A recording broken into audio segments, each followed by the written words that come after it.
지금부터 2.28 민주운동의 정신 개선과 실권리라는 주제로 2021년도 2.28 민주포럼을 시작하도록 하겠습니다. 오늘 개막식 사회를 맡은 저는 2.28 연구원장 백승대입니다. 반갑습니다. 우리 2.28 민주운동 기념사업회 우동기 회장님께서 개회사를 해주셔야 하겠습니다만은 바쁜 일정 때문에 참석을 못 하셨습니다. 그래서 우리 우 회장님 대신에 여형웅 2.28 민주운동 기념사업회 수석 부회장님께서 회장님을 대신해서 개회사를 해주시겠습니다. 네, 부탁드리겠습니다.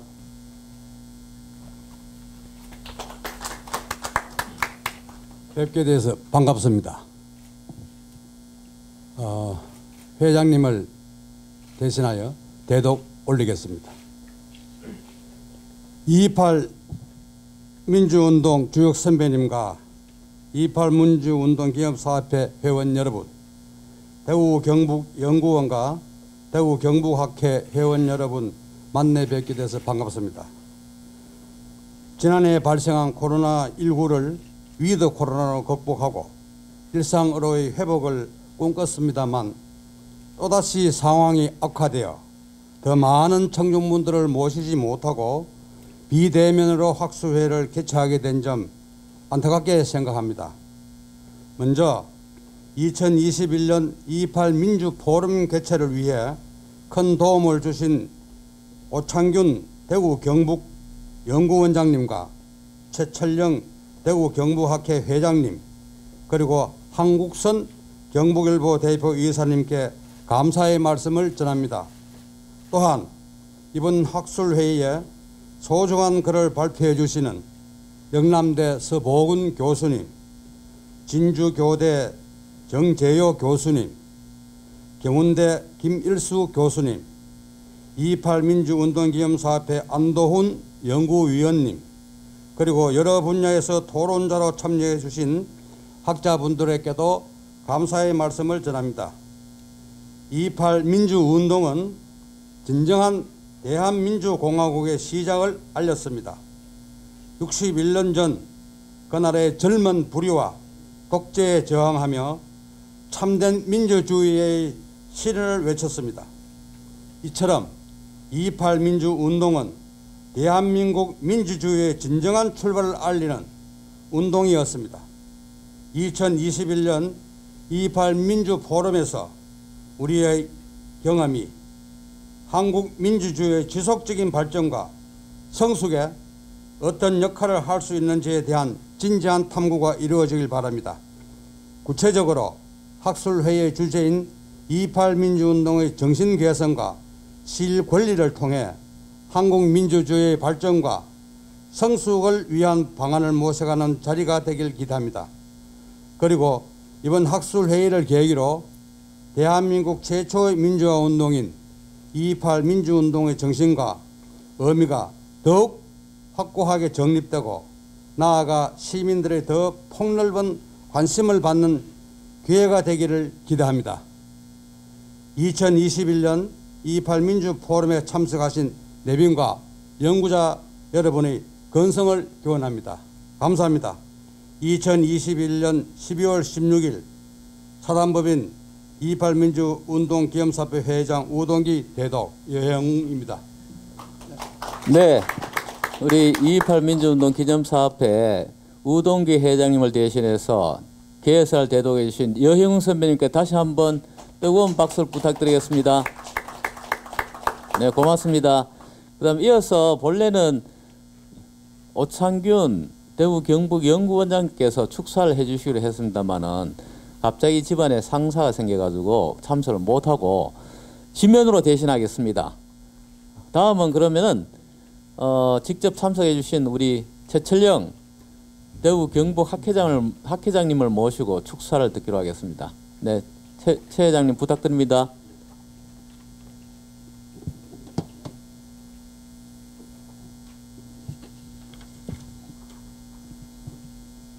안녕하십니까. 대구 경북 학회장 최철영입니다. 2.28 민주운동의 정신과 이념을 계승하는 2.28 민주 포럼이 21회째를 맞이했습니다. 매우 큰 의미를 갖고 있는 그런 이 포럼이고 또 이렇게 오랫동안 지속해온 것에 대해서 크게 축하의 말씀을 드립니다. 사실 이 전문적인 학술 단체도 이어가기 힘든 그런 민주운동 포럼이라고 하는 이 학술 행사가 2000년부터 지금까지 지속될 수 있는 것은 2.28 민주운동의 정신이 불길처럼 이글거리며 지금도 여전히 살아있기 때문에 가능한 일이라고 생각합니다. 아니, 도리어 지금 이 순간이 2.28 민주운동이 상징하고 있는 공동체 혁신의 의지와 용기가 그 어느 때보다도 필요하다라고 하는 것을 상징하고 또 그러한 정신이 우리 지역사회와 대한민국의 절실함을 의미한다고 생각합니다.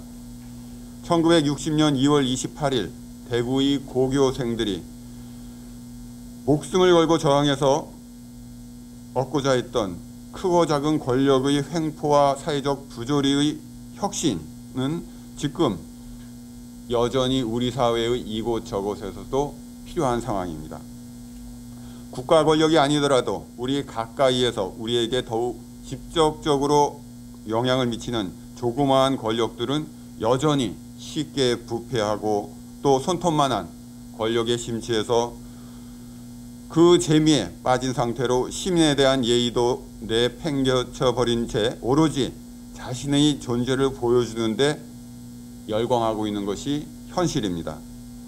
부조리한 현실이 몸에 밴 이 권력들은 사회체제의 변혁은커녕 무의식의 혼수 상태에서 부조리의 확대 재생산에 열중하고 있습니다. 과거의 타성과 관성에 젖어 있는 이 권력을 깨울 수 있는 정신은 바로 2.28 민주운동의 정신입니다. 60여 년 전 현실의 부조리를 깨기 위해서 스크럼을 짜고 나섰던 그 펄펄 끓는 젊음의 열기, 청춘의 혈기로 우리 지역을 쇠락으로 이끄는 지금 현재의 맷코인, 악화, 작은 권력, 부조리 권력들을 쳐내야 될 것입니다. 2.28 민주 포럼은 지역의 수구적이며 퇴행적인 정치 문화에서 탈피해서 대구 청년 정신으로 전진할 수 있도록 해주는 지성의 자양분으로 역할을 해왔습니다. 올해의 주제 또한 2.28 민주운동에 대한 당대적 의미의 파악과 함께 보이텔스 바흐 협약의 시각에서 2.28 민주운동에 대한 재평가 그리고 인간의 기본적인 권리로서 실권리를 선언하고 있는 2.28 결의문에 대한 재해석을 담고 있습니다. 오늘의 세미나가 2.28 민주운동이 품고 있는 정신의 본질에 대한 새로운 해석을 통해서 대구 경북의 정신으로서 2.28 정신이 지역사회의 구성원들의 핏줄을 타고 연연히 흐르는 그런 기본이 될 수 있기를 바랍니다. 그리고 소중하고 의미 있는 오늘의 토론 자리를 만들 수 있도록 해주신 우동기 2.28 민주운동 기념사업회 회장님과 오창균 대구 경북 연구원장님, 또 백승대 2.28 민주운동 연구원장님, 그리고 발표와 토론의 역할을 맡아주신 여러분들께 진심으로 감사의 말씀을 드립니다. 다시 한번 2.28 민주포럼의 개회를 축하드립니다. 감사합니다. 네, 오늘 최철행 회장님께서 아주 귀한 시간을 내주셔가지고 정말 의미 있는 축사를 해주셔서 대단히 감사드립니다. 다시 한번 우리 최 회장님께 감사의 박수를 부탁드리겠습니다.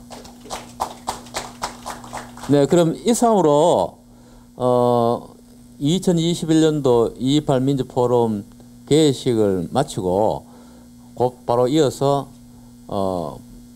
발표와 토론으로 들어가겠습니다. 오늘 발표 내용에 대해서 잠깐 제가 안내 말씀을 드리면 발표는 2부에 걸쳐서 이루어지겠습니다. 1부는 2.28 민주운동 정신의 개성에 관해서 경운대학교 김윤수 교수님과 그 다음에 진주교육대학교 정재효 교수님께서 발표를 해주시고 그 다음에 실권리 2.28 결의문에 나타난 실권리와 관련해서 영남대학교 법학전문대학원 서보은 교수님과 2.28 민주운동 기념사업회 2.28 연구원의 연구위원으로 있는 안도훈 박사님께서 발표를 해주시겠습니다. 그리고 오늘 이 포럼 진행은 국채보상운동기념사업회 김지욱 전문위원님께서 해주시기로 했습니다. 그래서 곧 장소 정리에 이어서 발표와 토론으로 들어가겠습니다. 네, 감사합니다.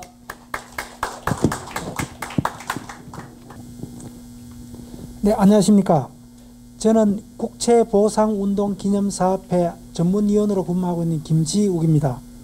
지금부터 2.28 민주운동의 정신개선과 실권리라는 주제로 학술토론회를 거행하도록 하겠습니다. 이 학술토론회는 1부와 2부로 나누어져 있고 1부에서는 주제 발표자가 2명 그리고 2부에서도 주제 발표자가 2명씩 되어 있습니다. 그래서 각각의 주제 발표에 대해서 토론자 2분씩의 토론이 진행되고 1부 순서는 주어진 시간이 약 80분입니다. 그래서 1부 중에 2분이 발표하게 되니까 한 세션당 40분 정도의 시간이 주어집니다. 그래서 주제 발표해 주시는 분은 20분 이내로 해 주시고 토론을 맡으신 분은 약 8분 이내로 해 주시면은 약 한 세션에서 40분 정도 시간을 조절할 수 있을 것 같습니다.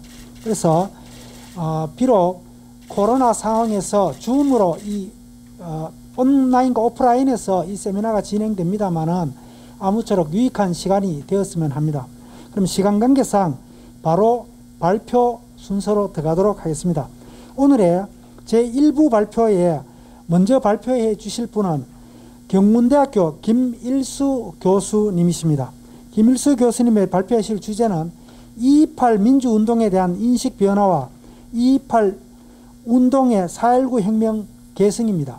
여기에 대해서 토론해 주실 분은 대구경북연구원의 연구위원으로 계시는 오동욱 박사님과 2.28 민주운동기념사업회 연구위원으로 계시는 최병덕 박사님이십니다. 그럼 인사와 함께 바로 주제 발표를 해주시는 김일수 교수님을 모시도록 하겠습니다. 부탁하겠습니다. 예, 안녕하십니까. 저 방금 소개받은 김일수라고 합니다. 이 코로나 사태가 가라앉지 않고 오히려 더 커져가는 그런 상황에 또 이런 다 보니 여러 가지 사정이 좀 있을 것 같습니다. 우선 발표를 하게 돼서 대단히 감사하게 생각하고요.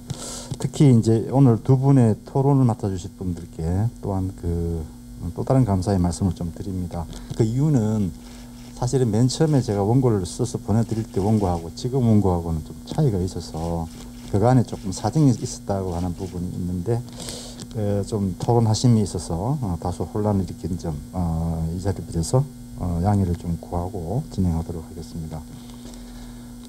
제가 이제 맡은 부분은 이제 2.28 민주운동이라고 하는 인식 변화. 2.28 지금도 우리 민주운동 기념사업회로 되어 있지만 잘 아시는 분 대부분들이 아시겠지만 그렇게 오래 그렇게 먼 시간이 아니었어도 2.28 학생의거라고 하는 그런 이름으로 불렸다가 지금 이렇게 바뀌고 있으니 그에 대한 인식 변화가 어떻게 나타나는 건지 그걸 좀 추적할 필요가 있겠다. 특히 저는 역사 쪽 입장이니까 4.19 2.28 이후부터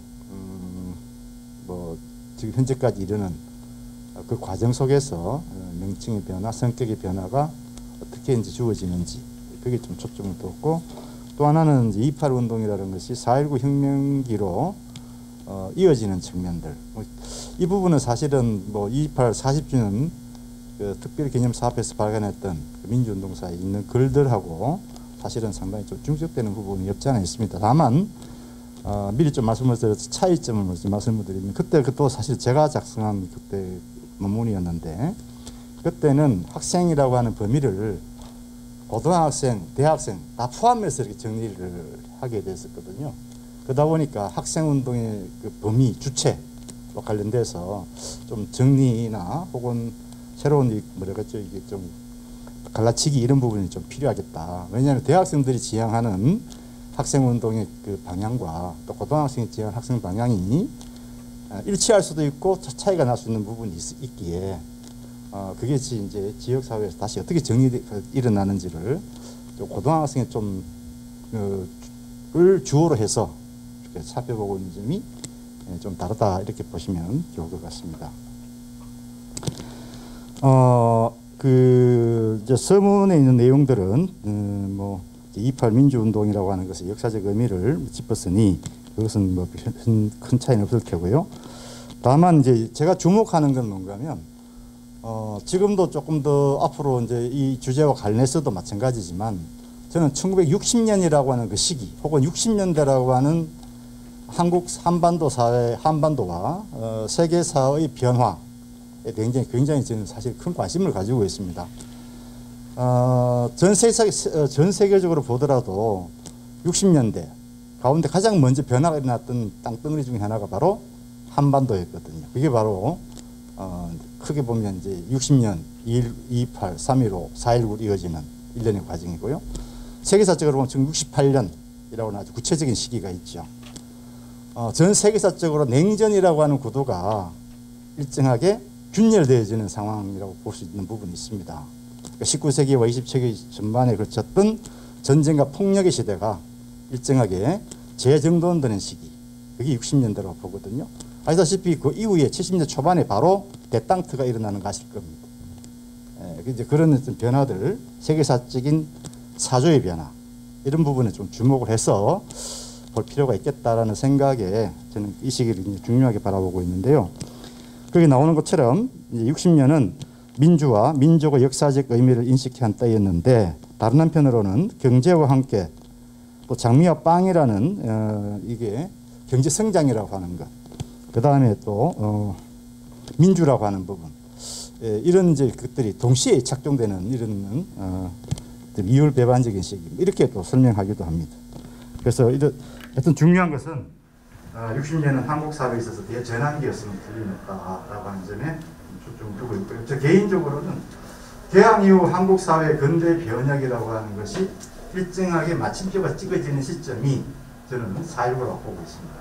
그래서 근대 100년의 역사가 한번 일단락되어지는 타이밍, 이걸 저는 60년 4.19로 보고 있어서 좀 큰 시각에서 바라보고 있습니다. 그래서 그 점은 좀 말씀을 드리고 28에 관한 이제 연구들은 37주년 긴 논집에서의 조동걸 교수의 발표, 그 다음에 이제 2000년도 28 민주회가 40주년 특별 기념사업회가 발견했던 28 민주운동사, 그 다음에 작년에 한번 있었던 60주년을 맞아서 진행되었던 결의문과 구호를 통해서 본 28 민주운동의 역사적 의미, 이런 것이 아마 그 28 연구에 있어서 굉장히 중요한 그런 연구 과정들이었다, 이렇게 저는 생각을 하고 있습니다.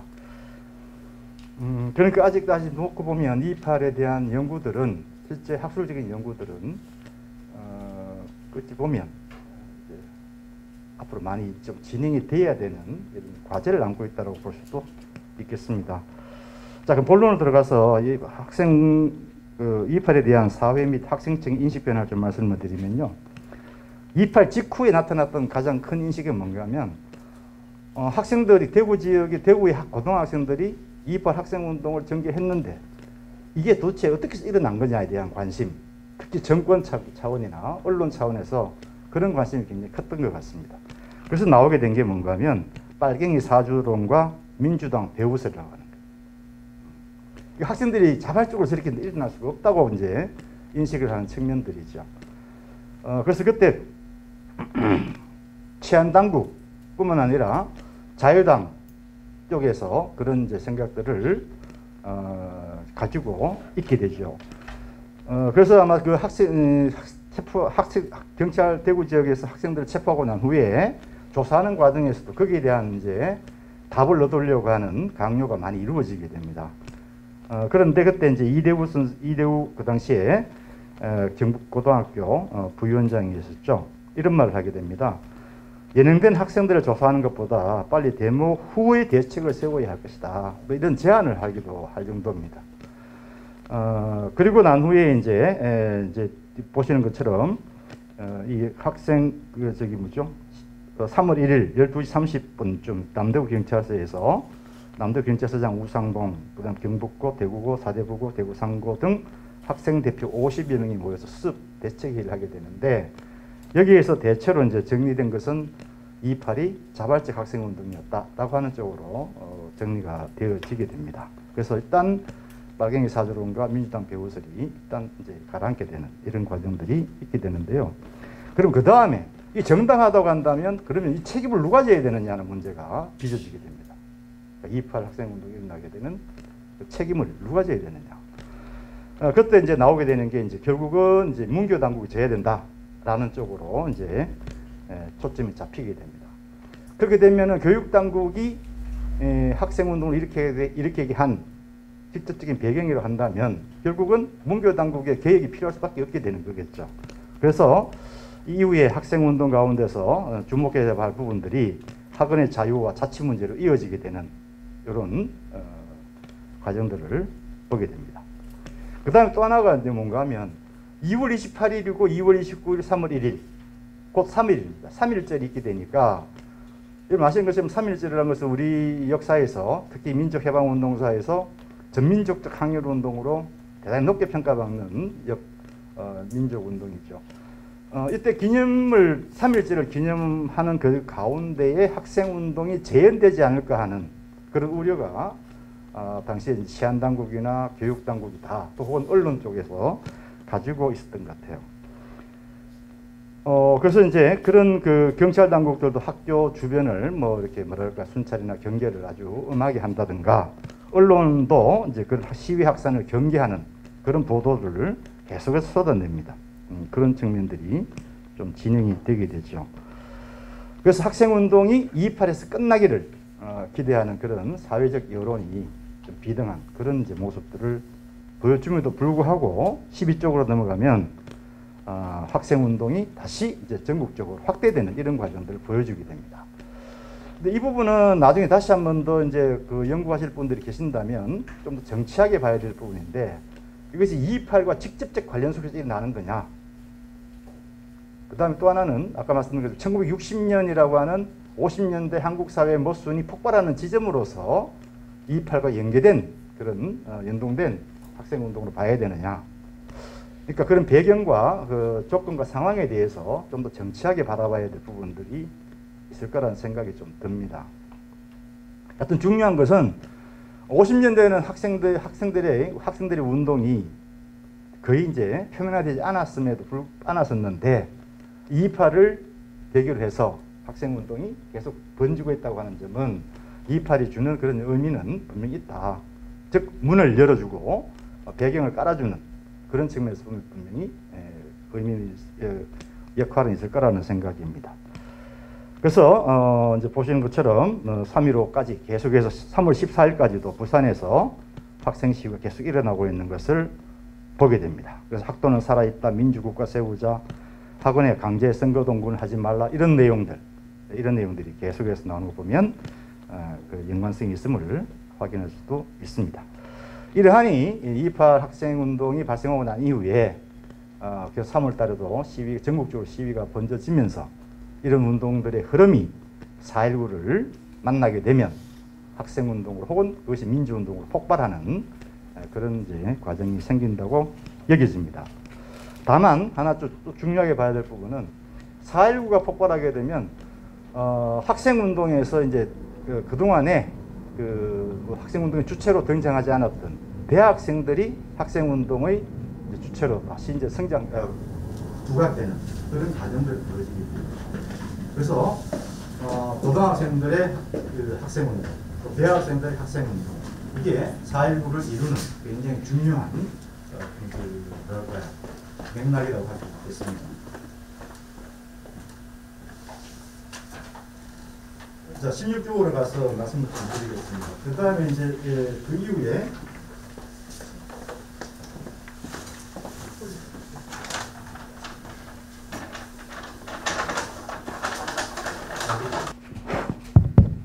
됩니다. 저는 마이크가 나온 줄 알고 계속 떠들었는데 목이 많이 아프네요. 16쪽에 와서 좀 말씀을 드리겠습니다. 앞서 말씀드린 것처럼 이 이제 요 이후의 내용들은 제가 그 28 40주년 그 이제 논문집이 나올 때 4.19 시기의 운동을 정리한 적이 있었습니다. 근데 거기에서 이번에는 주로 고등학생들을 중심으로 재구성한 점이 차이가 있다고 보여지고, 거기에 따라서 좀 구성도 그 순서에 따라서 좀 재배치한 측면들이 있습니다. 4.19 시기에 가장 중요한 하나의 흐름이 학원 민주화 운동이라고 여겨집니다.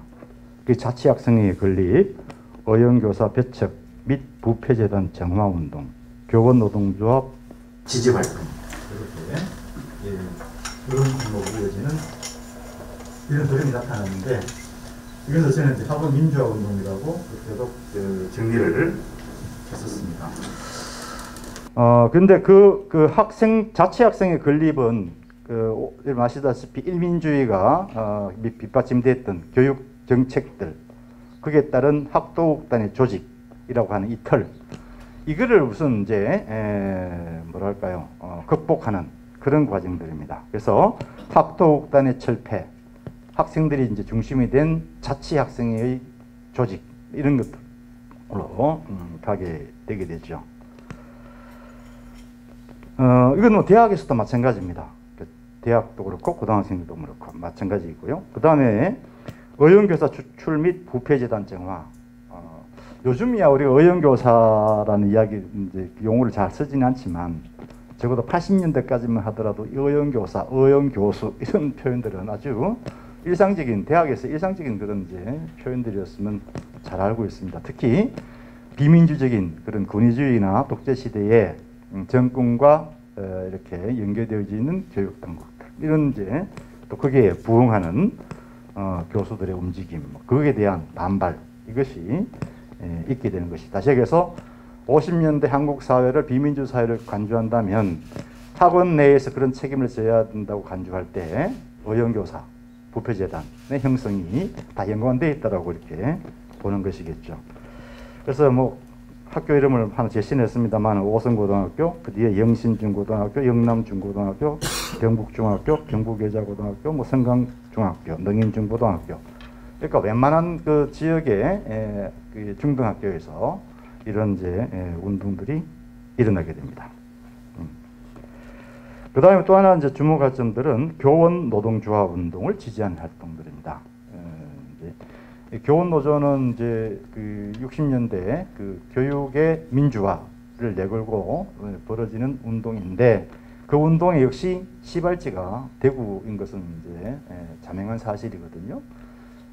그래서 이 대구 쪽에서 전개되어진 교원 노동조합 운동에 학생들이 이제 후원하고 지지하는 그런 활동들을 벌이게 됩니다. 17쪽에 가면 사례를 보면 경북여고, 그 다음에 경북고등학교, 능인고등학교, 대구농업고등학교, 뭐 이런 쪽에서도 동조 단식투쟁 이런 것들이 벌어지기도 하고, 또 대구상업학교는 대구역 광장에서, 또 경남고등학교 학생들은 경북도청 앞에서 교원 노동조합의 합법화를 요구하는 이런 시위를 벌이기도 합니다. 그때 나왔던 구호들이 서성 없는 학도는 있을 수 없다, 마비 상태에 학원과 쓰러져가는 서성을 국회는 책임지라, 쓰러진 서성을 투쟁으로 구출하자, 이런 구호들이 제기되어집니다. 그 다음엔 17쪽 두 번째인데요. 또 하나 이제 봐야 될 부분은 좀 정치 개혁을 요구하는 학생들의 움직임입니다. 그것의 가장 핵심은 뭔가 하면 4대 국회 해산 요구입니다. 이 4대 국회는 아시다시피 이승만 정권 말기에 이제 50년대 후반에 구성된 이제 국회인데요. 이것이 왜 이제 학생들이 이런 문제를 제기하는가 하면, 지금 이승만 정권을 4.19 혁명을 통해서 이제 무너뜨리게 됐지 않습니까? 그러면 그 이후에 이제 그 개혁이라고 하는 과제 속에서 새로운 정부를 구성을 해야 되는데, 또 새로운 이제 법률 헌법을 구성을 해야 됩니다. 헌법 제정과 새로운 정부의 구성이 필요하게 되는데, 그때 이 그 새로운 정부의 구성이나 새로운 헌법을 만들 자격의 문제, 권한의 문제, 이게 4대 국회 가능하냐는 겁니다. 다시 얘기해서 이승만 정권 하에서 이루어진 정치적인 정치적 흐름 자체를 굉장히 이제 비판적으로 바라보는 그런 측면에서 4.19 4대 국회 해산 요구 시위가 이제 벌어지게 되는데요. 17쪽 아래쪽에 있는 그런 내용들입니다. 당시 고등학생들이 이제 내놓은 구호들인데 12년 원흉 뿌리까지 뽑아라. 양심 없는 국회에서 개헌이 웬 말이냐. 4.19 피가 온다. 4.19 국회 물러가라. 뭐 이것저것 다 걸렸다. 이런 식의 구호들이 제기되어집니다. 그래서 근데 여기 하나 좀 주목해야 될 부분은 그래서 고등학생들은 국회 해산 후 개헌을 주장을 합니다. 그런데 대학생들은 좀 방향이 달라요. 선 개헌 후 국회 해산입니다. 정반대 입장을 가지고 있죠. 그래서 이제 하나에 대한 목소리가 좀 필요했었습니다. 그래서 중등학교 학생들과 대학생들이 모여서 회의를 하고 그 과정은 토의와 논의를 거쳐서 정리되는 방식은 대학생들이 내그런 방식으로 갑니다. 즉 현실적인 부분을 인정하는 방식으로 가게 됩니다. 그렇다고 해서 고등학생들이 완전히 그게 100% 동조한 것은 아닙니다. 거기 보면 그 밑에 보면 반혁명 인사 규탄 대회 뭐 이런 쪽으로 이제 연결해서 4대 국회의 개헌을 인정은 하되 반혁명 인사의 뭐랄까요 척결 이 문제는 계속해서 제기하고자 하고 하는 것이 당시 고등학생들의 입장이었습니다. 그다음 18쪽에 아래쪽에 있는 내용인데요. 기념활동과 자주통일운동입니다. 자주통일운동은 이제 굉장히 중요한 측면이기도 한데요. 이건 이제 미국과 관련된 부분들이 많습니다. 여기에는 이제 두 가지 문제인데 한국 전쟁이라고 하는 배경, 또 하나는 당시 50년대 한국 경제가 굉장히 열악했던 측면, 그래서 원조 경제와 관련된 부분들입니다. 교사 반환 운동이 보면 대구가 이제 아시다시피 피난 도시로서의 역할을 하고 있었고 군부대들이 학교의 건물들을 군사 건물로 이렇게 사용하고 있었던 점. 그런데 그것이 전쟁이 끝난 후 10년이 다 돼감에도 불구하고 여전히 미군이나 한국군이 이제 사용하고 있음으로써 교육자치권 훼손된다고 하는 학생들의 입장이 이제 제기되어지는 문제들입니다. 한미 경제협정 문제, 이것은 당시에도 굉장히 논란이 됐던 문제들인데 여기에 고등학생들이 자기 주장을 내걸면서 한미 경제협정을 한미 행정협정으로의 대체를 요구하는 그런 이제 인식을 내보입니다. 그 다음에 2.28 민주운동 기념활동, 특히 이제 1주년 기념인데요. 61년 2월 28일 날 있었던 회의 대회입니다. 근데 이게 굉장히 중요한 문제가 나오게 되는데, 앞서 이제 그 4.19 직후에 그 당시 이제 주체들, 경북고 이대우 교수, 학생 부위원장이라든가 등등 이런 분들이 가졌던 인식 중에 하나는 민주개혁이라고 하는 요구도 내걸지만 또 한편으로는 반공이라는 인식이 강하게 깔려 있기도 합니다. 그런데 61년 2월 28일 1주년 기념식을 하게 되면 그 반공이라는 개념이 사라져요. 뭔가 하면 통일이라고 하는 개념이 나오게 됩니다. 그만큼 이제 바뀌어지는 모습들을 보게 되죠. 그러니까 짧은 한 2달 정도의 기간이긴 하지만 한반도의 문제를 인식하고 보선 구조를 이해하는 방식에서 학생들의 입장이 굉장히 크게 전환되는 모습들을 우리가 확인할 수 있다고 하는 점, 이 점은 굉장히 중요하게 좀 바라봐야 되지 않을까. 그래서 그것들이 이대 반대 운동과 통일 운동으로 이렇게 나타나는 모습들을 확인할 수가 있게 됩니다. 그래서 23쪽 맨 마지막에 있는 부분을 정리하고 매듭 짓도록 하겠습니다. 2.28 민주운동은 2.28 직후 고등학생 시위의 전국화를 꾀하고 3.1을 거쳐 4.19 혁명 시기 학생운동으로 개성되었다. 결론적으로 2.28 민주운동은 광복 이후 50년대 한국 사회 모순을 극복하고 60년대 민족운동의 서막을 연 전환기적 학생운동의 단초를 제공한 민주운동이었다. 라고 이렇게 정리하는 것으로 오늘 발표를 마치도록 하겠습니다. 예, 감사합니다. 네, 시간을 잘 지켜주셔서 대단히 감사합니다. 바로 이어서 토론에 들어가도록 하겠습니다. 먼저 대구경북연구원의 연구위원으로 계시는 오동욱 박사님께 마이크 넘기겠습니다. 네, 안녕하십니까. 저는 대구경북연구원에서 지역문화정책 연구하고 있는 오동욱입니다. 오늘 그 발제자의 말씀 잘 들었습니다. 저는 조금 보완적인 측면에서 코멘트를 좀 드리고자 합니다. 발제자께서 이제 우선 먼저 2.28 민주운동의 발생 배경과 전개 과정, 여러 가지 역사적 의의에 대한 이해에 관련된 연구는 폭넓게 진행이 되었는 반면에 이후에 학생운동의 흐름과 의미를 분석하는 어떤 그런 부분은 다소 미흡했다고 지적되고 있습니다. 그러면서 이제 학생운동 주체의 현실 인식에 대한 변화, 참여 방식에 대한 변화 차이를 연구하는 것이 필요하다. 그런 부분에 상당히 공감을 합니다.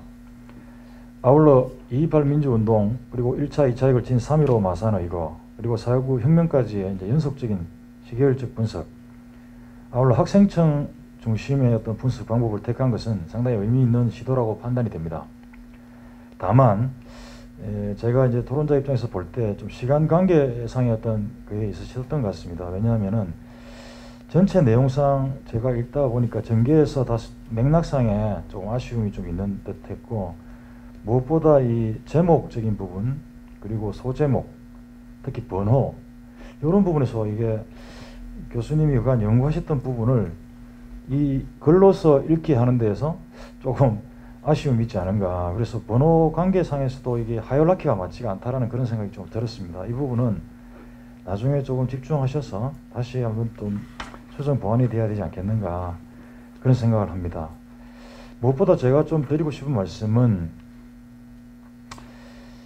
이 내용을 다 한번 읽고 나서야 이 제목이 왜 이 제목을 했는가가 이해하는데 조금 시간이 걸리더라는 겁니다. 쉽게 말해서 우리가 통상 보면은 이 제목이라는 타이틀을 보면은 어떤 그걸로 전개가 되고 조금 모자랄 때는 부제를 달아서 그 내용이 전개되는 부분을 봐야 되는데, 전체 내용을 다 읽고 나서 이 제목을 이렇게 했구나 라는 생각도 조금은 어렵게 들었습니다. 그게 왜 그러냐면은 제가 의견을 좀 말씀드려 보면은 이 제목 안에 2.28 민주운동이 있고 또 제목 안에 2.28 운동이 있습니다.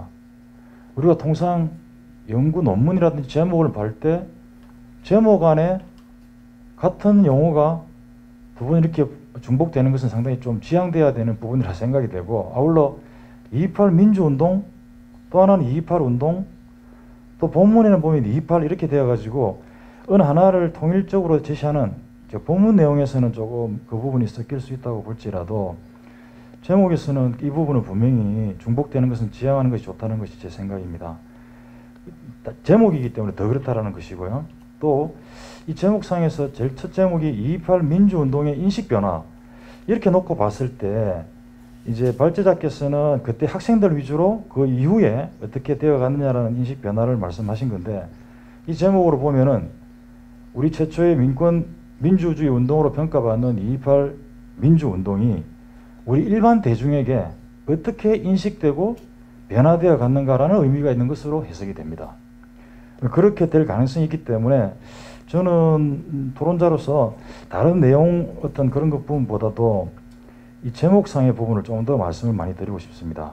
그래서 제가 한번 생각해 봤을 때는 2.28 민주운동의 인식 변화라는 앞부분하고 2.28 운동의 4.19 혁명으로의 개선, 이 부분도 좀 사실 연결이 조금 부드럽지 않다는 그런 생각이 들어서 전체적으로 내용을 읽어봤을 때 이런 내용을 하신 게 아닌가라는 생각에서 2.28 민주운동의 4.19 혁명으로의 개선 과정에서 학생청 인식 및 참여 방식의 변화 이런 부분을 지금 연구를 하신 게 아닌가라는 생각이 되어서 그 부분을 한번 검토해 보시기를 조심스럽게 제안을 좀 드려봅니다. 왜냐하면 본 발제 중에서도 이 연구 범위에서 60년대가 아니라 80년대 얘기가 나오고 기념자담회 때 인식적인 부분이 나오게 되어 있습니다. 그래서 그 부분까지도 이렇게 간다라고 하면은 연구 범위를 정해놓은 상황에서는 그 타당성을 높일 수 있는 그런 부분으로 조금 더 집중해서 살펴보셔야 되지 않겠는가 라는 의견을 드립니다. 그래야지만 2.28 민주운동 이후 일정 시기까지 학생청 현실 인식에 대한 부분, 참여 방식에 대한 부분, 이를 기반으로 어떻게 4.19 혁명으로의 개성을 규명하고자 하는 발제자가 제시한 연구 목표와의 부합도도 높일 수 있다. 이런 생각을 좀 말씀을 드리고 싶습니다. 그리고 이제 말씀하신 이제 내용이 사실은 그렇습니다. 우리 향후에는 꼭 우리 지금 발제하신 내용하고는 조금 벗어납니다만은 2.28 민주운동 주체들의 인식과 정신을 개선하기 위해서 우리 일반 대중분들이 인식을 변화해 나가는 인지도를 제고해 나가는 사업이 무엇보다 지속적으로 필요하기 때문에 거기에 관련된 의견도 하나 좀 드리고 싶습니다. 최근에 이제 디지털 경제가 확산되면서 많은 콘텐츠가 모바일과 웹 등에서 자유롭게 연재되고 온라인으로 마케팅되고 있습니다. 그래서 온라인 웹툰과 학습 만화 시장은 매우 강하게 확산되고 있는 추세인데, 저는 이러한 흐름에 맞춰서 우리 2.28 민주운동의 인식 확대 방안의 하나로서 새로운 미디어 플랫폼을 좀 활용하는 전략이 어떠한가. 그 안에는 이제 모바일과 온라인입니다. 뭐 2.28과 관련된 중요성에 대해서는 말씀 안 드려도 되고, 우리 또 2.28 기념사업회를 중심으로 많은 일들을 지금 전개를 해나가고 있습니다. 기념회관, 기념학생도서관, 기념중앙공원, 기념탑, 이런 하드웨어뿐만 아니라 인간학술대 출판 아카데미, 또 다양하게 지속적으로 나오는 뉴스레터, 또 다채로운 것과 융합된 전시, 음악회 등을 통해서 많은 문화 이벤트를 통해서 홍보하고 있지만, 역시 이 대중에게 이게 어필하는, 인식시키는 그러한 부분에서는 조금 아쉬운 부분도 있기 때문에, 그 차별화된 어떤 그런 방안으로서 저는 브랜드 웹툰을 하나 좀 제안 드리고 싶습니다. 이게 이제 공적기관 단체에서 특정 기념 사업에 홍보를 하기 위해서 효과적인 수단으로 하고 있는 브랜드 마케팅인데요. 이게 이제 일반적으로 보면은 우리 2.28 기념사업회에서 만화를 통해서도 이렇게 친숙감을 주기 위해서 하고 있는데, 그러한 부분을 넘어서서 온라인상에서 웹툰하고 홍보가 결합해서 브랜드 메시지가 스토리라인에 담겨져서 일반 대중에게 전달되는 그러한 방식을 말합니다. 그래서 2.28 민주운동의 인식 확산을 위해서 특화된 온라인 웹툰 방식을 하나를 제안을 드리고 싶다는 겁니다. 왜냐하면 입체적인 스토리가 있는데 인물과 공간 그리고 여러 개에 따라서 입체적인 스토리가 가능한데, 이것이 지속적으로 나가고 또 다양한 연령층에게 거부감 없이 접근할 수 있는 그런 온라인 마케팅이 좀 어떻겠느냐, 이런 생각이 듭니다. 최근 우리 2.28 민주운동이 대구 경북 상생 과제로서도 좀 많이 진행되고 있기 때문에, 대구시에서는 현재 이 웹툰 캠퍼스, 웹툰 창작 전문 지원센터, 웹툰 아카데미, 이러한 부분을 통해서 상당히 많은 웹툰 쪽에 초점을 두고 있습니다. 이현세 만화가가 현재 명예교장으로 있으면서 시장님하고도 상당히 지금 열띠게 그 부분을 어떻게 나눌까, 이런 부분도 있고, 경산을 중심으로서 경상북도에서도 웹툰 만화 마을을 만들고 있습니다. 그래서 이러한 쪽으로 해서 대구 경북 상생 과제로 좀 해서 웹툰 사이트하고 웹툰 플랫폼, 이런 부분들도 우리 대구의 DIP와 또 이 웹툰 캠퍼스 이쪽과 같이 연계해서 하면은 조금 더 정책적으로 효율적인 인지도 제고가 좀 되지 않을까라는 부분을 말씀을 드리고 싶습니다. 예, 이상입니다. 네, 오늘 주제 발표해 주신 것에 대해서 플러스 알파로 현대 계승하는 방법에 대해서 말씀해 주셨습니다. 이어서 바로 두 번째 토론에 들어가도록 하겠습니다. 두 번째 토론을 해 주실 분은 2.28 민주운동 기념사업회 연구위원으로 계시는 최병덕 박사입니다. 주어진 시간 8분 이내로 해주시면 고맙겠습니다. 네, 안녕하십니까. 2.28 운동기념사업회 연구위원, 2.28 연구원의 연구위원 최병덕입니다. 네, 김일수 교수님 발표 잘 들었습니다. 제가 이 토론문을 좀 장황하게 많이 적어놨습니다. 그것은 제가 이제 김일수 교수님이 보내준 원고를 읽고 썼는데, 제가 보니까 우리 김일수 교수님은 자기가 오늘 말씀하신 거 보니까 제가 품은 의문을 잘 얘기하시더라고요. 그러니까 뭐 글을 쓸 때 그걸 충분히 좀 글로 표현해 주시면 좀 좋은데 안 해주셔가지고 제가 이렇게 적어놨습니다. 어쨌든 간에 많은 의문 해소해 이 적어놓은 글을 다 읽지는 않고 그 중에서 좀 몇 가지 의미 있는 거 좀 살펴보도록 하겠습니다. 하기 전에 먼저 제가 잠깐 이 글을 읽으면서 했던 게, 김일수 교수님은 전공이 역사학이신데 저는 뭐 역사학을 전공하지도 않고 역사를 잘 모르고 2.28에 대해서도 다양한 연구를 하고 있긴 하지만 사실은 단편적으로 알고 있다, 이렇게 볼 수 있겠습니다. 근데 이런 약간 전문적인 아주 뭐 인식 변화라든지 그것이 4.19로 또 개선되는 과정에 대한 세부적인 논의를 논평한다는 것이 사실 좀 약간은 부담스러웠습니다. 마치 잘 안 맞는 옷을 입고 있는 듯한 느낌이라고 할까요. 근데 잘 안 맞는 옷도 자꾸 입다 보면은 익숙해져가지고 마치 자기한테 꼭 맞는 것처럼 느끼실 때도 있습니다. 그런 상황에서 제가 이제 적어놓은 장을 보면은 어쨌든 이 연구가 이제 5개 장으로 구성되어 있습니다. 있는데 핵심은 이제 중간에 머릿말, 맺은말 빼고 중간에 3개 장입니다. 이 장에서는 2.28에 대한 사회 및 학생층의 인식 변화, 3장에서는 학업 민주화 운동과 정치 개혁, 4장은 2.28 민주운동 기념 활동과 자주통일 운동, 이렇게 되어 있습니다. 여기 오타도 막 있고 그렇습니다. 예. 어쨌든 간에 여기서 이제 뭐 넘어가서 이제 일단 기본적인 전체 내용을 한번 살펴보면은 2장에서는 2.28 민주운동에 대한 각계 각층의 반응을 다양하게 소개하고 있습니다. 바로 이 연구의 제목, 2.28 민주운동의 인식 변화에 대한 어떤 설명이라고 저는 볼 수 있겠습니다. 좀 아쉬웠던 것은 좀 내용이 좀 산만했다. 아까 오동욱 박사님께서 미리 한번 지적하셨는데 그런 것처럼 저는 이것이 시간 순서도 아니고 주체별도 아니어서 이게 약간 좀 읽는데 혼동스러웠습니다. 그리고 그 중간에 2.28 민주운동의 전국화와 4.19라는 절이 두 번째 나오는데 이것이 갑자기 여기 또 이 왜 나오는가 이런 생각 좀 했습니다. 어쨌든 간에 2장 1절을 읽고 제가 들었던 의문이 하나 있었습니다. 근데 좀 연구를 좀 보태기 위해서 글자 자체에 집중하면은 발표문에 2월 29일 자유당 경북도당은 2.28 민주운동을 배후가 있는 정치적 데모로 인식하다가 3월 1일이 되면은 어떤 공무원의 뭐 비열한 처사 때문이었다 이렇게 다른 식으로 이렇게 표현을 하게 됩니다. 당시 이제 경북도당에서 2.28 민주운동에서 어떤 입장을 가지고 있었는지 뭐 전반적인 흐름들 여기에 대한 어떤 것들 그리고 이 사건 자체를 어떻게 처리하려고 했는가라는 것들 그리고 배후가 있는 정치적 데모에서 공무원의 비열한 처사라는 것으로 입장이 변화되는데 왜 갑자기 이렇게 입장을 바꿨는가 이것이 궁금했고요. 아까 발표문을 듣다가 제가 안 들은 생각이 우리가 2.28 민주운동이 2월 28일 날 있었고 이것이 4.19로 개성되었다고 한다면 이것이 3월 1일 날 3.1절 기념 행사가 있었습니다. 그날 학생운동이 일어날 것을 굉장히 우려했다고 하잖아요. 근데 운동이 안 일어났거든요. 어쨌든 뭐 잘 막았는지는 잘 모르겠지만 그 당시 상황에서 만약에 이것이 어떤 그 당시의 민주화 운동으로서 정치적 운동으로 가는 어떤 의미가 있다면 이 어떤 3.1절이라든지 그 시기에 있지 않습니까? 어떤 사소한 움직임이라도 우리 그걸 포착해서 드러내야 됩니다.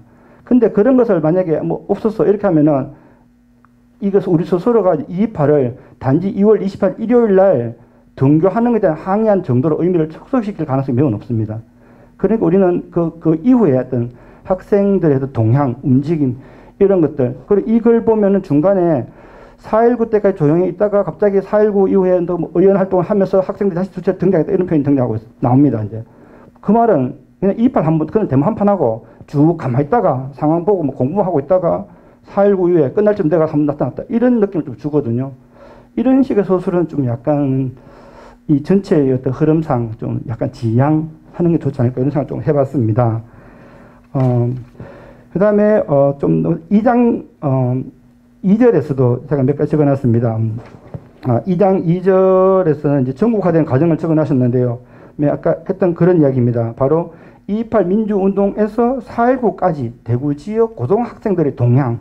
여기서 이 논문에서 주체가 이제 고등학생에 초점을 맞췄다고 강조하셨는데, 뭐 실제로 읽어보면은, 2월 28일과 이제 4.19 그 사이에 상당히 긴 시간이 있습니다. 전국에 각각 거기서 이제 연쇄적으로 시위들이 일어나고 있습니다. 이럴 때 대구의 고등학생들은 뭘 했을까? 관심이나 가졌을까? 아니면은 또 다른 뭐 운동을 하고 있었을까? 이런 생각을 한번 가져볼 수만 하거든요. 거기에 대한 약간 해명, 이런 것들이 필요하지 않을까라는 겁니다. 만약에 그 사이에 특별한 활동이 많이 없었더라면, 우리가 확인할 수 없다면, 그 다음에 확인할 수 있는 것이 4.19 이후에 적극적 활동을 했다면, 갑자기 4.19 때 적극적으로 활동하게 된 또 계기는 무엇이었을까? 어떤 요인이 있었지 않을까? 이런 것들에 대한 좀 해명이 좀 필요하지 않을까? 이런 생각을 해봤습니다. 그리고 2장 3절에서는 학생층의 인식 변화를 서술하고 있습니다. 여기서 핵심은 이제 뭐 변화겠죠. 인식이 이제 변화되었다는 것. 2.28 민주운동을 전개한 학생 주체들은 불합리한 사회의 대변인 또는 해결사로 스스로를 인식하고 있었다. 처음에는 그랬습니다. 그럼 그 이후에는 어떻게 인식이 변화되었을까? 뭐 통일운동을 전개하고 그다음에 어떤 반공 인식이 사라지고 이런 얘기를 아까 발표에 하셨는데요. 어쨌든 간에 이 2.28 학생 의거에서 현재 2.28 민주운동으로 이렇게 명칭이 바뀌어 왔습니다. 바로 아마 이것이 인식 변화라고 볼 수 있는데 그 당시의 이 2.28 운동의 주체들은 여기서 핵심은 이제 사회에서 그 대상 어떻게 바라보느냐, 뭐 신문에서 어떻게 바라보느냐, 뭐 경찰에서 어떻게 바라보느냐 이거는 주제가 아니고요. 사실은 여기서는 2.28 민주운동 인식 변화라면 학생들 스스로가 이제 어떻게 인식 변화를 했는가, 주체들 인식 변화 이런 것이 좀 중요할 것 같습니다. 이제 거기에 대한 약간 규명들, 그다음에 그 연구본을 벗어나는 그런 어떤 이 언급들이 있어가지고 좀 혼란을 좀 초래했다고 생각됩니다. 뭐 이런 것 가지고요. 이제 정리를 좀 하면은 어쨌든 간에 방금 말씀드렸다시피 2.28 민주운동이라는 명칭은 여러 명칭을 거치면서 만들어졌습니다. 명칭은 당시의 인식을 반영하고 그것이 드러내고자 한 바를 담는다고 할 때 명칭의 변화, 인식의 변화에 대한 규명은 반드시 필요합니다. 또한 2.28 민주운동 주역들의 당시 사건에 대한 인식 변화 역시 우리가 반드시 살펴보아야 할 것들입니다. 근데 지금까지 그런 노력이 별로 없었으니까 이 연구가 이제 그런 연구의 단초를 열었다라고 볼 수 있겠습니다. 좀 잘 마무리하셔가지고 저희들이 다른 연구자 이후에 연구할 때 좀 발판을 삼을 수 있도록 잘 정리해서 발표해 주시면 감사하겠습니다. 발표자님께 수고하셨다는 말씀을 드리면서 저희 논평을 마치겠습니다. 감사합니다. 네, 감사합니다. 그럼 바로 이어서 남는 시간이 2분 정도밖에 안 되어서 뭐 긴 시간 드려야 좋겠지만 오동국 박사님과 최병덕 박사님의 토론에 대해서 김일수 교수님의 답변을 듣고 마치도록 하겠습니다. 한 2분 드리겠습니다. 두 분께 저 논평에 대해서 굉장히 감사한 말씀을 좀 드리겠습니다. 뭐 그 부족한 부분들이 있는 부분들은 또 이제 제가 또 채워 넣어야 될 뭐 그런 부분이라고 생각이 들고요. 근데 이제 제가 이제 생각하는 그 2.28에 대해서는 뭐 많은 사람들이 바라보는 시선이 있어서 굉장히 다양하다고 생각을 합니다. 다만 이제 제가 조금 더 이제 다른 분들하고 차이점이 있다고 한다면 그 2.28이라고 하는 그 시기, 그다음 2.28에 대한 생각, 이거에 대해서 좀 이렇게 좀 저는 좀 이렇게 그 뭐랄까요, 뭐 풍선을 이렇게 겹쳐 불면 굉장히 표면이 굉장히 미세하게 얇거든요. 그런 식으로 좀 정치하게 좀 치고 들어가는 그런 작업들이 필요하다. 오동욱 박사님께서 말씀하셨다시피 이제 우리가 지금 2.28은 2.28이라고 민주운동이라고 거창하게 이제 이렇게 구성은 돼 있는데 실제 2.28이 어떤 운동이냐에 대한 그런 이제 그런 좀 말 그대로 깊이 파고 들어가는 종적으로 이렇게 행적이 아니라 종적으로 치고 들어가서 횡을 넓혀 나가는 이런 작업은 여전히 부족하고 여전히 필요한 게 아닌가 이런 생각이거든요. 마침 이제 우리 두 번째 논평하셨던 최병덕 박사님께서 말씀하신 것처럼 사실은 굉장히 많은 내용들이 담겨 있습니다. 그런 내용들이라면 사실은 책 한 권으로도 사실 어찌 보면 부족할 수도 있는 정도의 다양한 시선들을 이렇게 잡아낼 수 있는 부분들인데 그런 부분들에 대한 이제 좀 뭐랄까 좀 논의와 또 토론이라든가 이런 것들이 좀 진행됐으면 좋겠다. 그런데 이제 다만 이제 좀 개인적으로 그런 걸 담아내는데 이 발표문 작성하는 과정에서는 좀 더 부족했던 부분도 있었다고 생각이 드니 그런 부분들은 고쳐 나가되 아마 전체 2.28의 어떤 학술적 논의를 좀 진작시키기 위해서는 제가 말씀드렸던 아주 좀 종적으로 아주 깊게 파고들어가는 좀 미시적으로 파고들어가는 그런 노력들이 있어야 현재 민주운동을 더 확장시켜 나갈 때 그것의 연관관계가 더 의미가 좀 부각되지 않을까 뭐 그런 생각으로 이라고 말씀을 드리면서 말씀을 좀 마치도록 하겠습니다. 감사합니다. 대단히 감사합니다. 이렇게 해서 1부 순서의 1세션에 김일수 교수님 주제 발표와 오동국 박사님과 최병덕 박사님의 토론을 아주 성공적으로 마쳤습니다. 우리 박수로서 1부 1세션 마치도록 하겠습니다. 감사합니다. 2부 순서에 보이텔스바흐 합의를 통해서 본 2.28 민주운동의 서사와 교육적 계승이라는 주제로 바로 시작하도록 하겠습니다. 주제 발표를 해주실 분은 진주교육대학교 정재효 교수님이십니다. 그리고 토론을 해주실 분은 영남대학교 서복은 교수님. 그리고 또 토론을 해주실 분은 2.28 민주운동 기념사업회 연구위원인 안도헌 박사님이십니다. 그럼 주제 발표는 아까와 마찬가지로 주어진 시간 20분 이내로 해주시면 고맙겠습니다. PPT로 발표하시겠답니다.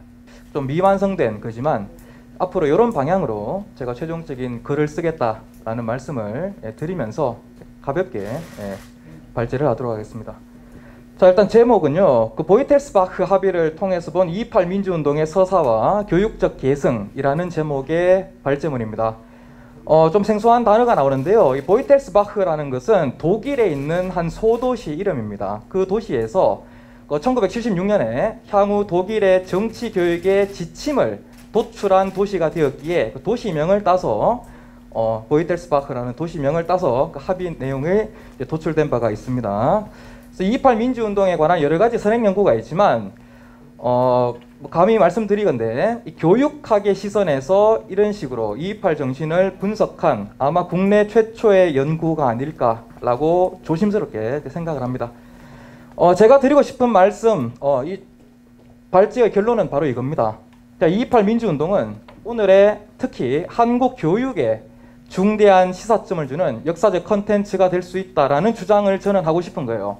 근데 이렇게만 주장하면은 좀 체계적이지 못하니까 그 분석의 틀을 가져왔습니다. 그 틀이 방금 말씀드린 보이텔스바흐 합의라는 겁니다. 1976년에 나온 독일의 정치교육의 기본 원칙인데 제가 드리고 싶은 말씀은 이 기본 원칙이 그보다 16년 앞선 1960년에 228 민주운동이라는 역사적인 서사에 그대로 이 보이텔스바흐 합의의 내용이 다 들어가 있더라.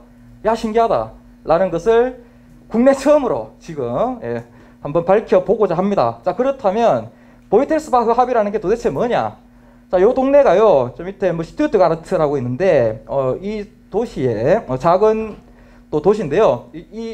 이곳에서 정치적이고 논쟁적인 주제를 다룰 때 교사의 주입과 강압을 금지하고, 저게 제1원칙이거든요. 논쟁 재현 의무를 부과하면, 요거 2원칙, 또 뒤에서 다시 설명드릴게요. 학생 중심의 정치적 판단을 권장하는, 요게 3원칙.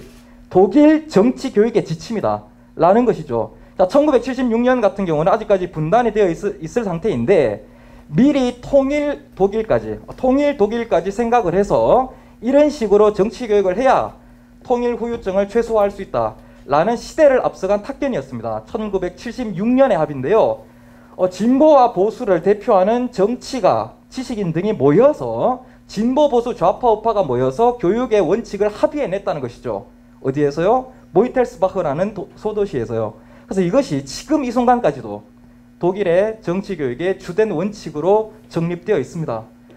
자, 세 가지 원칙이 있는데요. 이 내용을 좀 알아두셔야 제 뒤에서 이제 드리는 228의 서사를 분석하는 분석 틀이니까요. 좀 알아두시면 좋을 것 같은데, 자, 이 내용은, 자, 첫 번째, 강제성의 금지 원칙. 자, 시간 관계상 짧게 하고 제목만 말씀드리고 바로 넘어갈게요. 강제성의 금지. 두 번째는 논쟁성의 유지 원칙. 자, 이게 핵심 원칙인데요. 학문과 정치에서 논쟁적인 것은 학교 교실에서도 수업에서도 역시 논쟁적으로 드러나야 한다라는 핵심 원칙입니다. 그러니까 학교 교실 교육 과정에서도 논쟁 수업하라, 정치적으로 논쟁해라 라는 것이죠. 자, 다음 세 번째는 이 논쟁을 한 논리적인 귀결로 나의 이익, 학생 개인의 사익을 인지하고 그것을 추구하기 위해서 행위 능력까지 강화시키는 이러한 교육 방향을 유도하고 있는 보이텔스바흐 합의문입니다. 이 세 가지 원칙들이 228 민주운동에 나타나 있더라라는 게 저의 주장입니다. 자, 먼저 첫 번째 원칙을 볼게요. 자, 강제성의 금지 원칙인데, 학원의 정치 도구화 금지. 자, 1200명 학생들이 시위를 했는데 학원을 정치 도구화 말라. 이게 바로 보이텔스바흐 원칙 1원칙을 그대로 구현한 역사적인 사례였다라는 것이죠. 76년보다 무려 16년 전에 1960년에요. 228 당시의 외침, 신성한 학원을 정치 도구화하지 말라. 그리고 그 당시의 시위 구호들을 보시면 그야말로 강제성의 금지 원칙이라는 보이텔스바흐 1원칙이 그대로 다 남아 있습니다. 강제성의 금지. 자, 다음에 두 번째, 한 가지 자, 요거를 좀 정정 설명드릴게요. 자, 요 사진은 228 당시가 아니라 1960년 4월 26일 당시 4.19의 자료로 말씀을 드리겠습니다. 저의 착오였습니다. 자, 그 다음에 두 번째 제2원칙인데요. 자, 논쟁성의 유지. 자, 정의, 민주주의, 실권리의 요구라고 나와 있습니다. 자, 여기에서 우리 뒤에 선생님들께서 실권리와 관련해서 많은 발표를 해주실 텐데요. 이거 굉장히 논쟁적인 주제가 될 수 있거든요. 자, 이게 228 국면에서 드러났다는 겁니다. 자, 228 민주운동의 교육학적 함의는 논쟁적인 이슈 주제와 관련해서 교실을 민주적 공론장으로 전환시켰던 모습이 나타났습니다. 자, 실제 228 관련 자료를 보면요.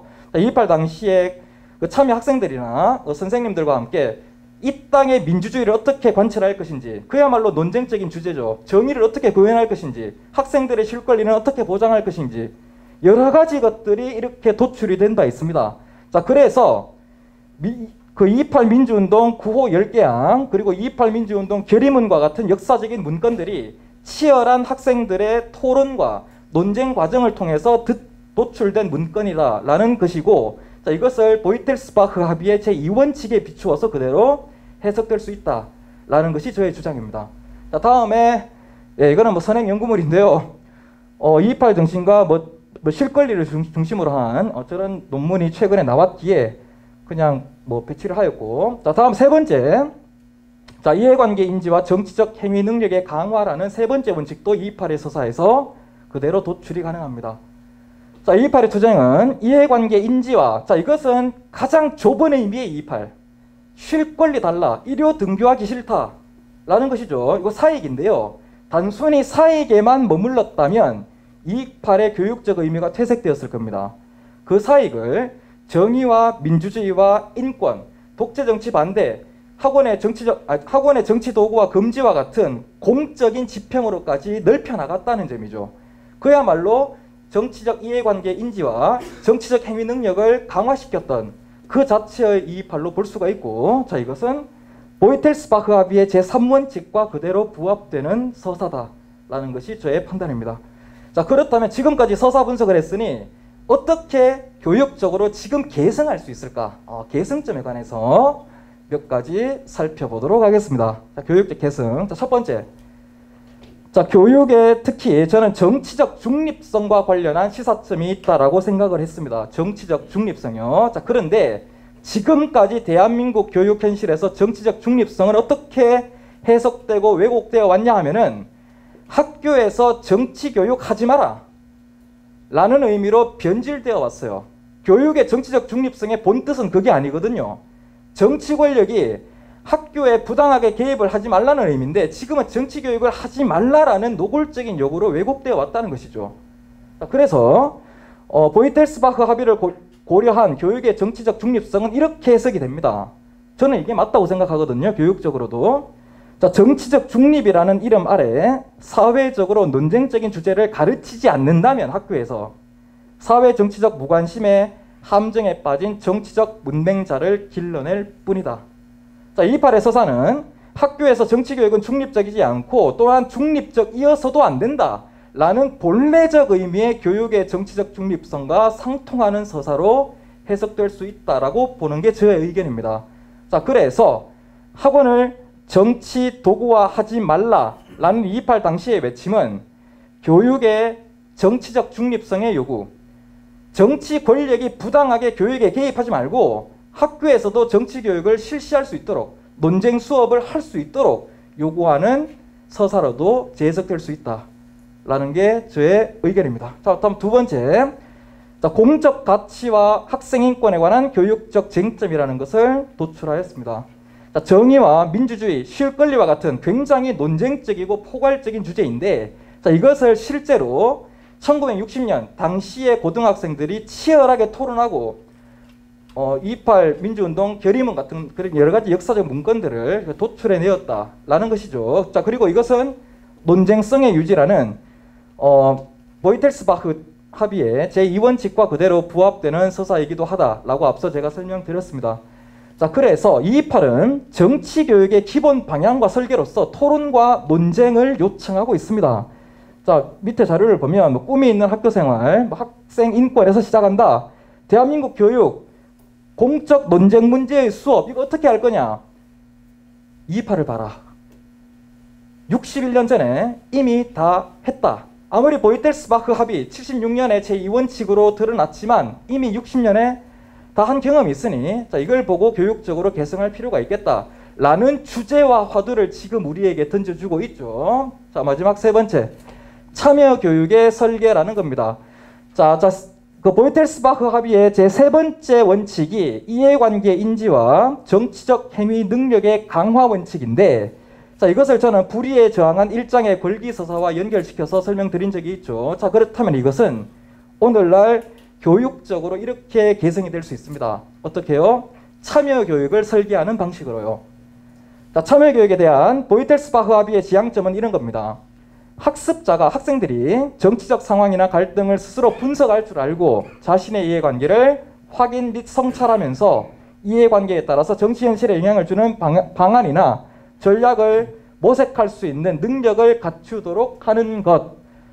자, 228의 서사는 이렇게 앞서 제가 설명드렸고, 자, 그래서 이것은 오늘날 교육 영역에서 특히 노동 참여 교육이라든가 청소년의 정치 선거 참여, 자, 특히 저는 중고등학생들이 교육감 선거권은 획득되어야 한다고 생각합니다. 자, 이에 대한 논쟁이 지금 중고등학교 학교 교실에 있느냐? 저 없거든요. 그리고 학생을 교복 입은 시민으로 대하자. 이런 여러 가지 주장들에 있어서 228이 중요한 시사점을 줄 수 있다라고 생각이 됩니다. 자, 그래서 이상의 내용은 어디까지나 아이디어 제시고 미완성된 발표문이지만 향후에 자, 이런 제목과 목차와 대략적인 내용으로 한 편의 완결된 학술 논문으로 나올 것 같습니다. 조만간에 만들어내서 보고를 올리도록 하겠습니다. 자, 이러한 228 민주운동에 내재되어 있는 교육적 가치를 원활하게 계승하는 것은 우리 시대의 과제로 남아있다. 그리고 보이텔스바흐 합의는 이러한 228의 교육적 의미를 계승하는 데 유용한 분석 틀이자 지침이 될 수 있을 것이다 라는 말씀을 드리면서 발제를 마치도록 하겠습니다. 아주 주어진 시간 안에 멋진 발표를 해주셨습니다. 핵심 위주로 해주셔서 귀에 쏙쏙 들어왔습니다. 그럼 이어서 바로 토론에 들어가도록 하겠습니다. 먼저 영남대학교 서보건 교수님께서 토론해 주시겠습니다. 예, 부탁합니다. 예, 안녕하세요. 영남대학교의 서보건 교수입니다. 방금 교수님의 발표라기보다는 그냥 뭐 열정적인 강연 같은 느낌이 들었습니다만 거기에 대해서 토론한다는 건 사실 별 의미가 없는 것 같고 제 나름대로 교수님의 덕분에 보이텔스바흐라는 것을 논문을 몇 편 찾아보고 읽어볼 수 있는 기회를 주신 것에 대해서 다시 한번 감사를 드립니다. 내용을 쭉 봤습니다만 그리고 교수님의 발표를 들어보니까 세 가지 원칙을 제시를 해 주셨습니다. 제가 토론문에도 적어놨습니다만 이 토론문이 이 세 가지 원칙이 뭔가 다른가라고 생각을 해보니까 저는 뭐 법학자로서의 측면을 본다면 이게 결국 헌법력이고 결국 민주주의의 가치에 관한 내용이 아닌가라는 생각이 들었습니다. 그럼에도 불구하고 우리가 이 내용이 잘 지켜지지 않았기 때문에 이 교수님이 제시하신 이 세 가지의 합의 원칙이 더욱더 오늘 이 자리에서 더욱 빛나는 것이 아닌가라고 생각을 하고 있습니다. 뭐 시간 관계상 뭐 간단한 여담만 말씀을 드리면 지금 교육이라고 말씀을 하셨는데 토론문에 있습니다만 우리나라에 가지고 있는 기본적인 교육 체계에 관한 법에 약간 제가 볼 때는 조금 편향적인 부분이 있다라고 저는 생각을 하고 있습니다. 헌법의 가치에서 가장 중요한 부분이 국민주권과 민주주의 원리, 법치주의 원리 이 세 가지 원리를 설명을 하는데 그 중에 한 가지 민주주의 원리를 지금 계속 말씀하고 계시는 거거든요. 그런데 우리나라에서 가지고 있던 뭐 교육기본법이라든가 교육에 관련된 법 체계가 사실은 민주라는 개념보다는 너무 정의와 평등 위주로 교육 이념이 체계가 꾸려져 있습니다. 사실은.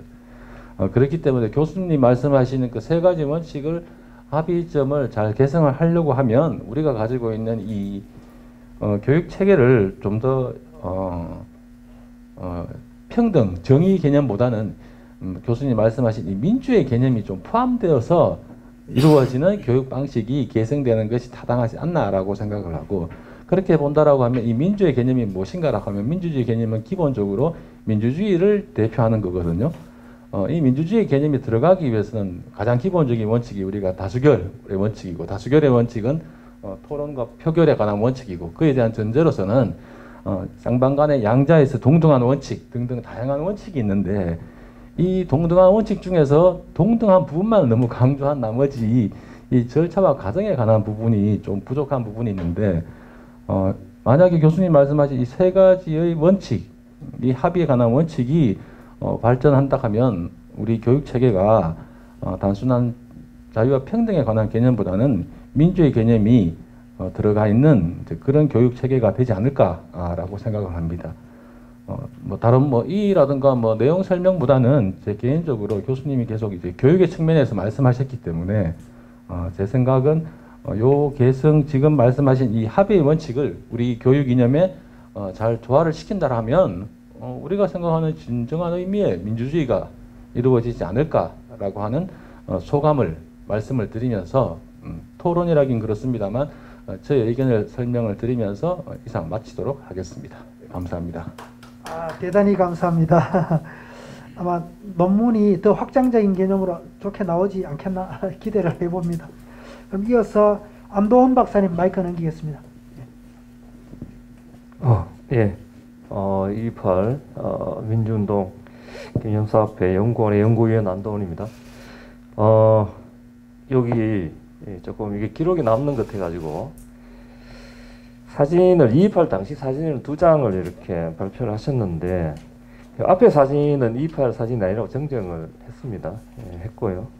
근데 뒤에 나온 사진 두 번째 사진 이것도 228 사진이 아니거든요. 예, 4월 26일 사진입니다. 예, 그러니까 2장 다 228 당시 사진이 아닙니다. 예, 기록에 남을 것 같아서 정정을 일단 합니다. 예, 그리고 이 발음하기도 쉽지 않은 보이텔스바흐, 예, 저도 재밌게 읽었습니다. 재밌게 읽었고 좋은 좀 아이디어인 것 같습니다. 그리고 이게 독일의 학교 정치 교육 방법인 것 같습니다. 그죠? 그런데 이걸 228과 연관시켜서 이렇게 연구를 하신 걸 보니까 228이 굉장히 좀 다양하게 해석될 수 있겠다. 논의가 좀 풍부해질 수 있겠다 하는 이런 생각을 하면서 228에 몸담고 있는 사람으로서 굉장히 좀 기쁘게 이렇게 읽었습니다. 네, 두 가지 정도 이제 제가 이제 이 논문과 관련해서 조금 보충, 제 의견이기도 한데요. 이 논문에 보면 두 번째 원칙을 설명하면서 논쟁성의 유지, 이 이야기를 하시면서, 228 민주운동도 그 당시에 정말 열띤 토론이 있었죠. 그죠? 4월 25일 날, 2월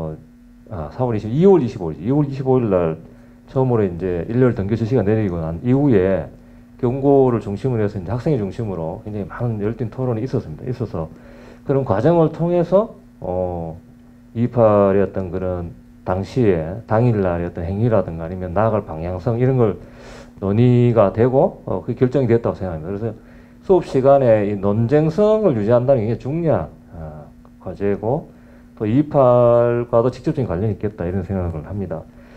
근데 제가 조금 이제 걱정스러운 것은 이게 논쟁성의 범위를 어디까지 할 거냐 하는 게 좀 고민스럽습니다.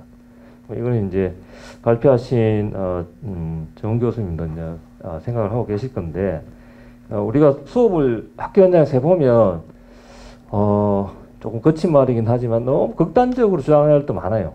그죠? 위안부 문제 가지고도 토론을 시켜보면 일본의 우익들이나 할 소리를 갖다가 학생들이 하는 애들도 간혹 있거든요. 간혹 있고 또 이제 지역 차별, 성차별 이런 것들이 굉장히 많이 이제 나오고 있는데 그런 것까지 논쟁성의 범위로 포함시켜줘야 되나 말아야 되나 그거는 좀 사회적인 논의와 합의가 있어야 될 것 같아요. 그죠? 그래서 그런 사회적인 합의, 논쟁성을 수업 시간에 어떤 중요한 어떤 정치 교육 방법으로 도입한다. 그건 좋은데 어느 범위까지 할 건지는 좀 합의가 좀 있어야 되지 않느냐 하는 그런 생각을 해보고요. 두 번째는 이제 세 번째 원칙과 관련된 건데요. 이거는 이제 이해관계 인지와 정책 행위 능력의 강화 원칙인데 여기서 이제 정 교수님이 이제 설명하시기를 그 사익과 공익이 충돌할 수 있는데 그걸 이제 교육을 통해서 얼마나 조화롭게 이렇게 극복할 수 있다. 이런 주장을 하시면서 228에 대한 이야기를 하시거든요. 228에 참여한 학생들도 사익과 공익을 조화시킨 거다. 이런 식으로 이제 말씀을 하시는데 여기 발표문에 보면 제가 봤을 때는 228에 참여한 학생들은 이 사익과 공익을 조화시킨 게 아니고 개인적 이익의 불이익을 갖다 감수한 행위다 이렇게 생각을 합니다. 왜냐하면 이제 직접적으로 어떤 그 228에 참여했던 사람들의 주역들의 정언을 보면 2월 27일 날 밤에 이대호 학생 집에 모여서 이런저런 이야기를 합니다. 2월 28일 날 우리가 어떻게 할지. 그렇게 하면서 이제 마지막에 학생들이 몇 명 모여서 내일 어떻게 될지, 그죠? 굉장히 자기 228에 대해 가지고 참여했을 때 어떤 굉장히 큰 불이익을 당할 거라는 걱정을 많이 합니다. 그런데도 불구하고 해야 되겠다. 라고 하면서 뜬 눈으로 밤을 새웠다라는 이런 증언들이 있거든요. 그런 걸 봤을 때, 사익과 공익을 조화시켰다는 측면에서는 228의 사례가 적절하지 않는 게 아닌가 하는 이런 생각이 또 들고요. 또 이제 뭐 일반적으로 봐도 정의나 도덕이라고 하는 것이 사익과 공익을 조화시키는 것보다 공익을 위해서 사익을 조금 감수하는 게 훨씬 더 도덕적이고 정의로운 것이 아닌가 하는 생각을 하거든요. 그래서 이 부분에 대해 가지고도 조금 생각이 좀 정리가 좀 돼야 될 것 같고요. 그래서 228 민주운동을 단순히 사익과 공익이 조화된 어떤 운동이다 이렇게 보는 것보다 좀 이 보이텔스 바흐의 그 조화의 정신을 좀 비판적으로 보는 것도 저는 충분히 가능하다는 생각이 듭니다. 228에 참여했던 그 주역들의 정신은 그 다수를 위한 어떤 희생, 그죠? 개인의 어떤 불이익을 감수하는 어떤 그런 순간 뭐 정신 뭐 이런 걸로 해석이 가능하거든요. 그래서 그런 점에서 오히려 좀 보이텔스 바흐의 어떤 조화의 관점을 조금은 비판적으로 보고 굳이 조화가 아니라 그 어떤 공익을 위해서 사익이 좀 희생되는 그걸 이제 자발적으로 감수하는 뭐 이런 것들이 훨씬 더 정의롭고 도덕적인 것이다.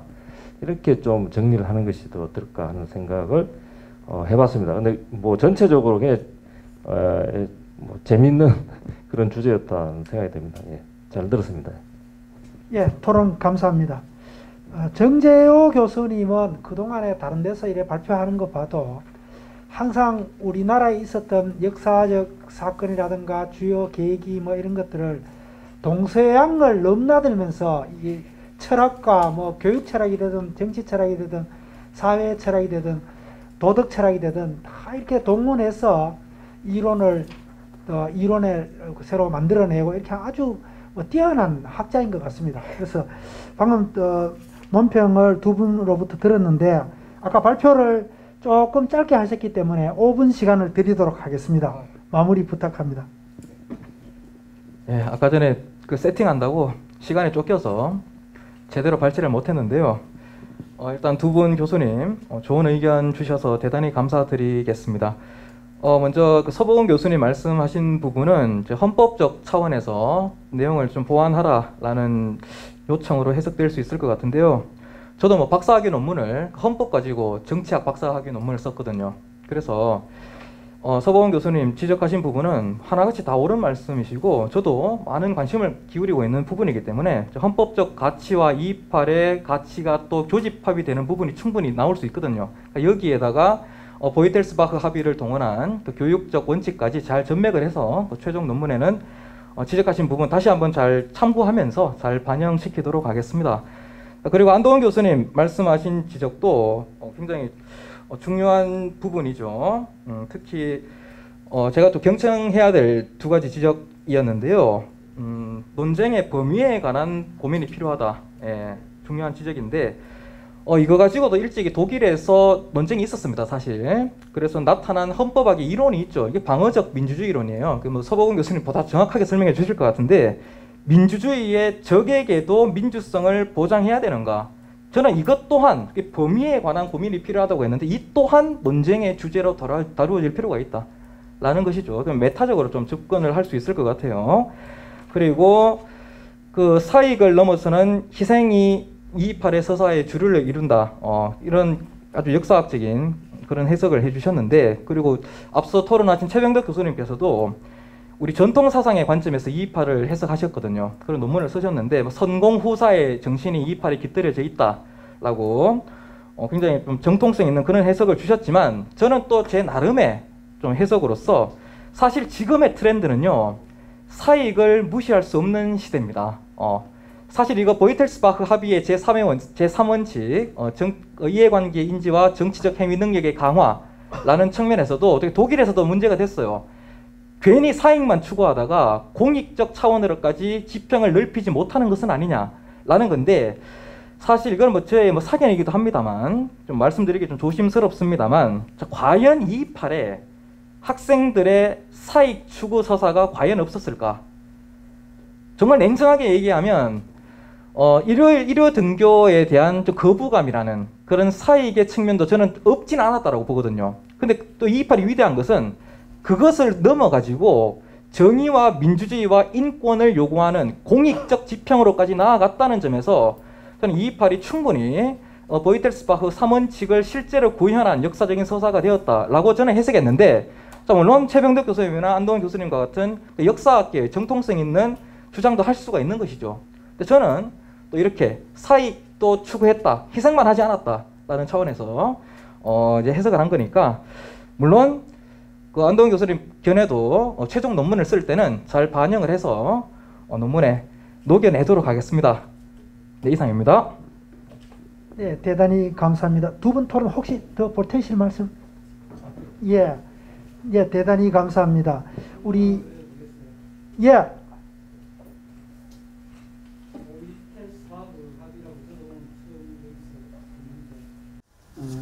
이 주제로 발표하시면서 228 민주운동이 좋은 사례라고 말씀하셨지 않습니까? 지금 이런 이제 이야기들을 다른 곳에서 혹시 하신 적 있나요? 보이텔스바흐 합의 자체는 제가 그 교육대학에 재직하다 보니까 실제 교육학계에서는 널리 논의되고 있습니다. 이게 뭐 전혀 새로운 건 아니지만, 아니고 예. 그 사례로서 228 민주운동이 대표적 사례라고 그렇게 말씀하셨죠. 예, 그 말씀 드리겠습니다. 보이텔스바흐 합의의 틀을 가지고 228이라는 역사적 사건을 분석한 연구나 논문은 제가 본 바로는 없었습니다. 이게 지금 최초의 논문이고 처음 시도되는 것이기 때문에 많은 시행착오를 겪을 것 같은데, 그러나 뭐 좋은 논문으로 나온다면 일정 수준 합계에 기여할 수 있는 그런 좀 뭐 첫발을 뗄 수 있지 않을까라고 생각이 됩니다. 결국은 228 민주운동을 보이텔스바흐 이쪽 시각에서 본 건 오늘 처음인가 봐요. 네, 그게 제가 알기로는 국내 처음의 시도입니다. 그럼 앞으로 이쪽을 계속 이제 주장하실 의향이신가요? 주장뿐만 아니라 저는 이것을 교육대학교 수업 교재로도 사용해서 자라나는 초등교사들에게 교육시킬 생각도 가지고 있습니다. 감사합니다. 네. 지금 플로어에서 질문해 주신 분은 그 신문사 논설위원이라서 예. 아마 이거 좋은 또 기사거리를 발굴한 것 같습니다. 그것은 아니고 오늘 이제 주제도 이제 좀 낯설기도 하고 또 대구 228 민주운동을 또 그렇게 시각으로 볼 수도 있겠구나 해서 여쭤봤습니다. 좋은 기사 만들어 주시기 바랍니다. 이상으로 1부 발표 주어진 시간 안에 마쳤습니다. 우리 성공리에 마치게 해주신 두 분 발표자와 네 분 토론자님께 감사의 말씀을 드리면서 마치도록 하겠습니다. 감사합니다.